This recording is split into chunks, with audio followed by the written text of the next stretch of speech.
Howdy folks, and welcome back. As you can imagine, while many of my videos thus far have been mostly general, this is, of course, the Aquology TCG channel. So I think it's time to start talking about Aquology, how it's made, and how it's played.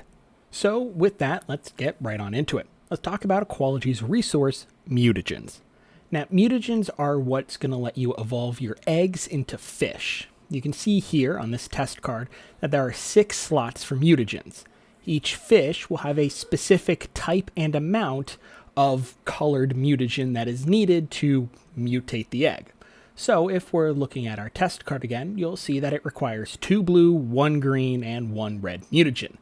Now, for the purpose of this video, this is a 3 VP fish, meaning if it required 4 mutagen, it would most likely be on the weaker side of a 3 VP fish.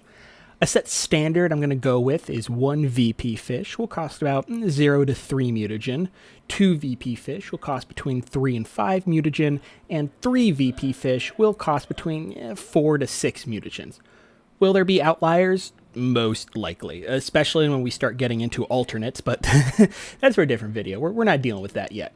For now, this will be the standard that we're going to work with. So post-edit here, and I realized I didn't really explain how the base mutagens even work when it comes to mutating. It's very easy, and we'll use the test card again as our example. You have your egg card on the field. You'll then need to attach the stated amount of mutagens, color and amount, to the egg before then placing the fish on top. So in this case, you would need to attach 2 blues, 1 green, and 1 red before then putting this card on top of the egg, and now you have your mutated fish. And yes, there are many ways to attach mutagens in a turn. No, there won't be a summoning sickness concept. And yes, all of this is subject to change based off of playtesting. Basic mutagens aren't just for mutating your eggs, though. They can also be used in conjunction with other abilities and cards to do extra effects.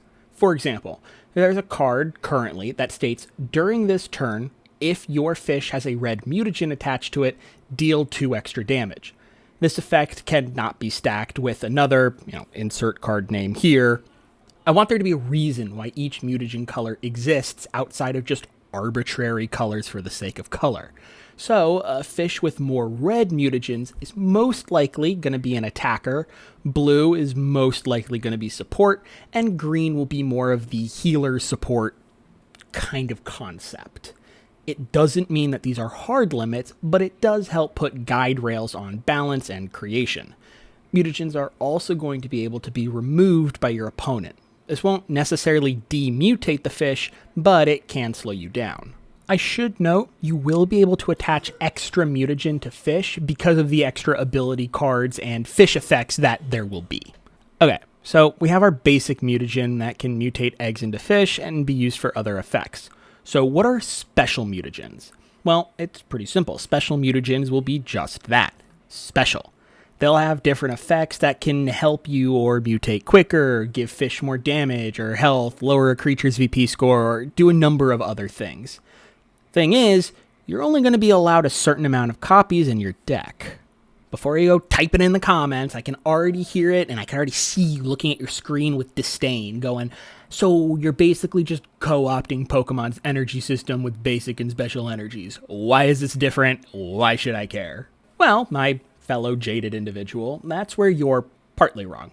See, with Pokemon and Magic, and pretty much any TCG that has a resource card, they're all personal.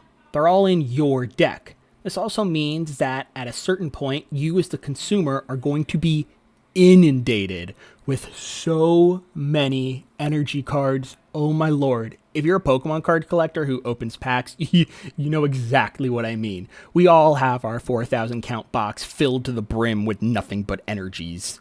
I wanted to try to solve that issue while also adding an interesting aspect to gameplay. And here, my dear viewers, is where we finally start getting into a little bit of the lore of the game. We're 12 odd videos in, and I'm just now starting at some level of storytelling. Don't worry, we'll get into the gameplay effects in a moment. So, as it goes, you, the player, are scientists tasked with creating the best marine-based biological weapon. Why? Don't worry about it. Success means billions in taxpayer dollars, so what do you care? To do so, your unnamed government has put out a free-for-all contract for any R&D department to prove their designs are the greatest. Could be a small 3-person company or a mega corporation. Government doesn't care. Government just wants biological horrors. Here's the kicker. This unnamed government won't be giving anybody unlimited resources. There are other projects in the works, so they have only allocated a certain amount of resources to the project. This is where the gameplay aspect comes in. Instead of your deck having basic mutagens in it, there is going to be a shared common pile of basic mutagens. Special mutagens, as I said, will be in your deck. So here's how the current iteration works. It's going to obviously change based off of user feedback. So there are 3 decks in between the players. A red, blue, and green mutagen deck. Each turn, players will be able to draw a certain amount of mutagen cards from the common pile. But if, let's say, there are no more blue mutagen cards left in the common pile, well, then you're kind of shit out of luck. Better find another way to mutate your creature. Every time a mutagen card is discarded as well, like when it's in play, it goes into that player's discard pile rather than re-entering the common pool. That resource has been bought or expended, whatever word you want to use. And as stated above, the unnamed government are only giving a certain amount of resources. So it'll be up to you to figure out how to make it work. Now, before anybody gets all uppity, there will be several ways for expended or discarded mutagens to re-enter the common pool or go back into play in one way, shape, or form. What I really don't want to have happen is for the game to be stagnated because one person somehow obtained all the mutagen, or your opponent took all the blue, so now you're just stuck. I will make sure there are enough mutagen in the common pool that it's not this overarching massive issue, but it's still something that you should be worried about and paying attention to. I'm currently looking at somewhere between 20 to 40 of each mutagen in the common pool. It is a little bit of a different gameplay style with resources, but I think it'll make the game feel more alive. But as is the mantra with this channel, playtesting will show you the weaknesses. And for those of you concerned about the purchasing aspect, the current plan is this. Let's say the common pool is 30 of each mutagen. If you buy a starter deck, it'll come with the deck and all the mutagen needed. This way, you'll get 1 extra card in any pack that you get that isn't ostensibly a garbage throwaway card like a basic energy or land. And this handles the overabundance issue while also not limiting your ability to actually play the game. Because here's the thing. Let's say you really don't want to get the starter deck or the mutagen pack in case you just need that. You can still do a draft with your friends or just standard play with only packs and have proxies for the blue, red, and green mutagen.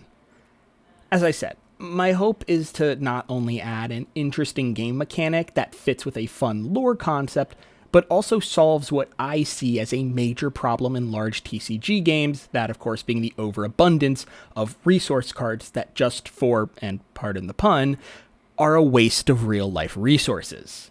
In any case, I hope this helped give a good idea, or at least a starting idea, of what to expect with Aquology's resource management system. If you have any further questions or thoughts, please write them in the comments below or pop over to the Discord and we can discuss. Thank you all for watching, and have a great rest of your day. Peace.